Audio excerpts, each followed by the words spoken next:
જય દ્વારકાધીશ. જય દ્વારકાધીશ. પદયાત્રા રાજકોટથી દ્વારકાધીશના દર્શન માટે દ્વારકામાં અત્યારે અમે પહોંચવા આવી રહ્યા છીએ. 22 ફેબ્રુઆરી 2026થી આજે સ્ટાર્ટ કર્યું હતું અમે. આજે 26 ફેબ છે, એટલે કે 5મો દિવસ છે, આજે 5th ડે છે. આજે અમે દ્વારકાધીશના મંદિરે અમે પહોંચવાની તૈયારીઓમાં છીએ. આ પદયાત્રાનો મિનિંગ ખાલી ચાલવું એટલો જ નથી હોતો. ખાસ કરીને મારા જે સ્ટુડન્ટ છે એના માટે વાત કરું. કોઈ પણ કોમ્પિટિટિવ એક્ઝામ હોય એને અને આ પદયાત્રાને શું લાગે વળગે. કોઈ પણ કોમ્પિટિટિવ એક્ઝામમાં પછી નીટ હોય, જેઈ હોય, યુપીએસસી હોય, જીપીએસસી હોય, નેટ હોય, સીએસઆર નેટ હોય કે પછી કોઈ પણ કોમ્પિટિટિવ એક્ઝામ હોય, એમને અને આ પદયાત્રાને બહુ મોટો રિલેશનશિપ છે. એ હું તમને ખાસ નેક્સ્ટ વિડીયોમાં હું તમને કહીશ. આટલું બધું ચાલવાથી આ marathon one types of marathon જ કહેવાય. આ જે આપણા બોડીના નવા સેલ જનરેટ થાય, જે ઓલ્ડ સેલ છે એ ડેમેજ થાય, ન્યૂ સેલ ડેવલપ થાય, મતલબ આપણું બોડી છે એ ન્યૂ બોડી બનતું જાય, એવું સાયન્ટિફિક રીઝન બી છે. જેમ પહેલાં તો એવો વિચાર આવે કે ભાઈ રાજકોટથી દ્વારકા ચાલીને જવું છે તો કેટલાય તો માનસિક જ ભાંગી જાય. કોમ્પિટિટિવ એક્ઝામમાં એવું હોય કે આવડો મોટો સિલેબસ કેમ પૂરો થશે. But consistency is more important game.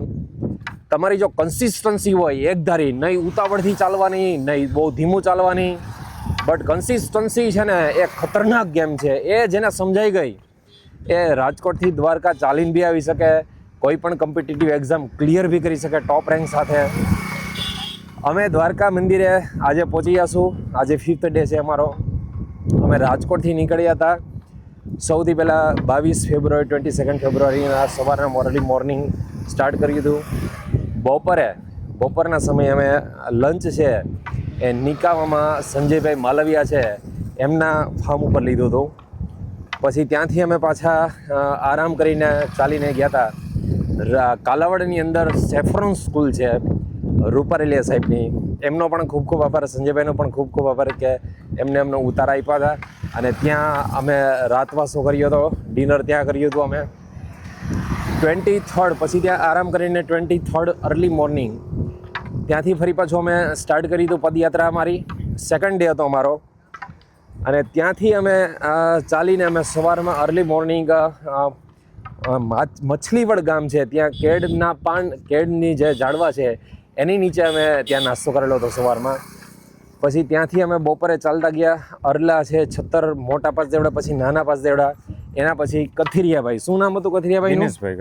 Dineshbhai Kathiria. એમની વાડીએ અમે બપોરા કર્યા હતા, મતલબ કે લંચ કર્યો હતો. ત્યાંથી આરામ કરીને ફરી પાછા અમે ચાલતા થયા. અને સાંજે અમે પહોંચ્યા હતા રક્કા ગામ છે, લાલપુર રોડ ઉપર આવે છે રક્કા ગામ. તો રક્કા ગામ ત્યાં અમે પહોંચ્યા હતા. ત્યાં હીરપરાભાઈનું નામ શું હતું? વિપુલભાઈ હીરપરા. એમનો પણ ખૂબ ખૂબ આભાર કે ત્યાં અમે વિપુલભાઈ હીરપરાએ અમને ઉતારો આપ્યો હતો એની વાડીએ. અને ખુલ્લા આસમાનમાં અમે મસ્ત મજા લઈએ છીએ. આ એક બહુ મસ્ત જર્ની છે અમારી.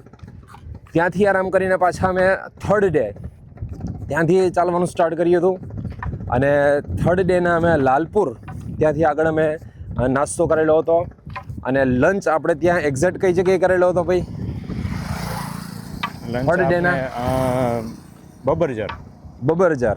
યસ, ગોવાણાથી આગળ જે ગોવાણા ચોકડી છે ત્યાંથી આગળ બબરજર ગામ આવે. એ પહેલાં થોડેક ત્યાં અમે લંચ કરેલો હતો. પછી ત્યાંથી ચાલતા થયા અને સાંજે અમે પહોંચ્યા હતા કનોડા, બજાણા કનોડા ગામ છે ત્યાં. જે કાનાભાઈ, શું હતી કાનાભાઈની કાનાભાઈ દેથરિયા, એમની ઘરે અમે રાતવાસો કર્યો હતો. કાનાભાઈનો પણ ખૂબ ખૂબ આભાર. 3rd ડે મારો કમ્પ્લીટ થાય પછી અમે અર્લી મોર્નિંગ ફરી પાછા આરામ કરીને અર્લી મોર્નિંગ 4th ડેના અમે ફરી પાછી અમારી પદયાત્રા સ્ટાર્ટ કરેલી હતી. અને 4th ડે ત્યાંથી કનોડાથી નીકળી અને જામખંભાળિયા ક્રોસ કરીને આગળ ત્યાં અમે નાસ્તો કરેલો હતો મોર્નિંગમાં. પછી ત્યાંથી અમે બપોરના ટાઈમે આપણે એક્ઝેક્ટ કઈ જગ્યાએ પહોંચ્યા હતા? લીમડી. બપોરે વડોદરા પહોંચ્યા હતા અમે. વડોદરા ત્યાં અમે લંચ લીધો હતો. સોનારડી. વડોદરા ક્રોસ થઈ ગયો હતો કે બાકી હતું હજી? ના, ક્રોસ થઈ ગયું. ઓકે, વડોદરા ક્રોસ થઈને સોનારડી ગામ છે ત્યાં અમે કર્યો હતો લંચ. અને એના પછીના દિવસે અમે ત્યાં સાંજે અમે રોકાણા હતા લીમડી ગામ છે ત્યાં. લીમડી ગામે ત્યાં સાંજે અમે ડિનર લીધું હતું. અમારા મિત્ર ભાઈ ખાસ કરી ડૉક્ટર ગોરિયા સાહેબ છે, ડૉક્ટર દેવસિંહ સાહેબ ગોરિયા ભાટિયાથી, એ અમને ખાસ મળવા આવ્યા હતા. એ પણ અમારો પ્રસંગ અમારો યાદગાર રહેશે. અમે સાંજે ઘણી વાર બેઠા હતા. એમના પછીના દિવસે અમે આજે સવારથી સ્ટાર્ટ કર્યું હતું. અમારી 5th ડેની જે છે આ પદયાત્રા અમારી 5th ડેમાં સવારમાં અમે આજે 5th ડેના બહુ આમ ઇઝીલી પહોંચી જાય એમ, એટલે આજે થોડીક નિરાત અમે રાખેલી હતી. મોર્નિંગ અમે નાસ્તો અહીંયા જે દ્વારકા રોડ છે ત્યાં જ કરેલો હતો. લંચ છે આપણે આજે લંચ એક્ઝેક્ટ કયું ગામ હતું એ ટુપણી ગામ, યસ ટુપણી ગામ છે, ત્યાં અમે લંચ કરેલો હતો. અને અત્યારે હવે બસ દ્વારકાધીશના મંદિરે અમે પહોંચવા જ આવી રહ્યા છીએ. અને આજે અમે ડિનર છે એ દ્વારકા જે ગામ છે ત્યાં જ અમે કરવાના છીએ. અમારી પદયાત્રા ખૂબ સફળ રહી, મજા આવી ગઈ છે. અમે અજોડિયા બ્રધર્સ ખાસ એક તમને કહીએ છીએ કે એક વખત આ અનુભવ લેવો જ જોઈએ.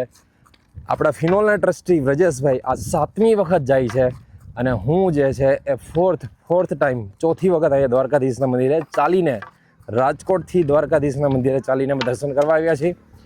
અમારો આ જર્ની બહુ બેસ્ટ રહી છે. તમારે પણ ક્યારેક આવો લાભ લેવો જોઈએ. આની મજા કંઈક અલગ છે, અનેરો આનંદ છે. So thank you so much. જય શ્રી કૃષ્ણ, જય દ્વારકાધીશ.